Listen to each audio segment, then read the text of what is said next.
নমস্কার, কেমন আছেন সবাই? আশা করছি সবাই খুব ভালো আছেন। মামুনস কিচেনের নতুন আর একটা রেসিপিতে আপনাদেরকে স্বাগত জানাই।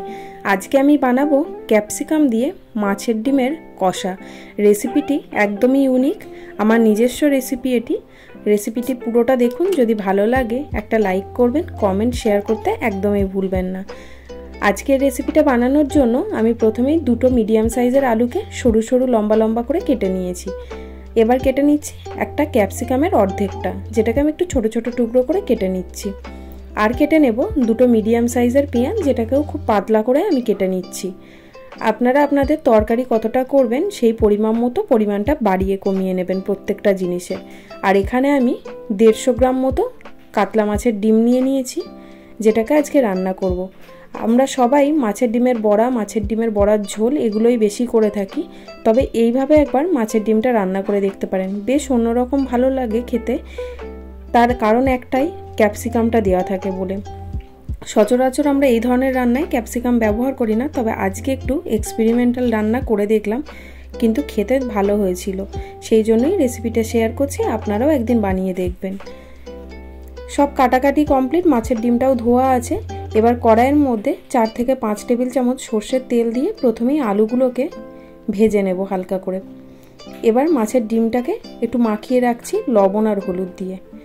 যেদিন আমি মাছের ডিমের বড়া করে ঝোল করি অথবা শুধু বড়া ভাজা করি, সেদিন এর সাথে আমি একটু বেসন দিই।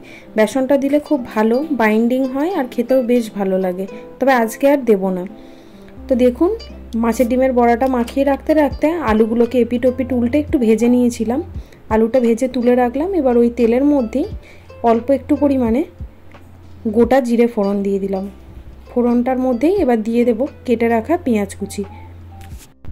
পেঁয়াজটা পাতলা পাতলা করে কেটেছি, যাতে খুব তাড়াতাড়ি নরম হয়ে যায়। পেঁয়াজটাকে এপিট ওপিট উল্টে ভালো করে ভেজে নেব। আপনারা চাইলে পেঁয়াজ আর আলু দুটোতেই একটু লবণ দিয়ে ভেজে নিতে পারেন, আজকে আর আমি লবণটা দিইনি। পেঁয়াজটা দেখুন মোটামুটি গোল্ডেন কালার চলে এসছে। এক সাইডে সরিয়ে রেখে এবার এখানেই মাছের ডিমের বড়াটাকে দিয়ে দিচ্ছি ভাজতে। আপনারা চাইলে আলাদা করেও ভেজে নিতে পারেন, তবে খুব কড়া করে ভাজার দরকার নেই যেহেতু, সেই জন্য আমি কড়াইয়েরই একটা সাইড ফাঁকা করে নিয়ে এখানেই একটু দিয়ে দিলাম। কোনো শেপ করে দেওয়ার দরকার নেই, কারণ এগুলোকে ভুজিয়ার মতো ভেঙে ভেঙে দেব। যেরকম করে আমরা ডিমের ভুজি বানাই ঠিক সেরকম করে ভেঙে দেব, সেই জন্য আমি খুব ভালো করে গোল গোল করে দিইনি। দেখুন একটা সাইড হয়ে গেছে, এবার উল্টে পাল্টে এটাকে মোটামুটি ভেজে নেব। খুব কড়া করে ভাজার দরকার নেই, আর ভাজার সময় এরকম খুন্তির ডগা দিয়ে দিয়ে ভেঙে ভেঙে দিচ্ছি। খুব বেশি গুঁড়ো করে ফেলবেন না, তবে ডিমের ভুজিয়া যেরকম আমরা চাউমিনে দেওয়ার জন্য বানাই ওরকম হলেই হবে। তো মিনিট 3-4 মধ্যে ভাজা হয়ে গেছে। এবার ভেজে রাখা আলুগুলো ওই তেলে দিয়ে দিলাম, দিয়ে সব কিছুকে একসাথে একটু নেড়ে নিচ্ছি। এবার একটা মশলা দিয়ে দেবো। মশলাটা খুবই কমন, আদা, রসুন, জিরে, ধনে, শুকনো লঙ্কা। চাইলে এর সাথে আপনারা একটু টমেটো পেস্ট করেও দিতে পারেন, তবে আজকে আমি টমেটোটা এর মধ্যে ব্যবহার করিনি। মশলাটা দেওয়ার পরে এবার কিছু গুঁড়ো মশলা দিয়ে দিচ্ছি। গুঁড়ো মশলার মধ্যে হলুদ আর কাশ্মীরি লঙ্কার গুঁড়ো দিয়েছি, আর কিছুই দেবো না।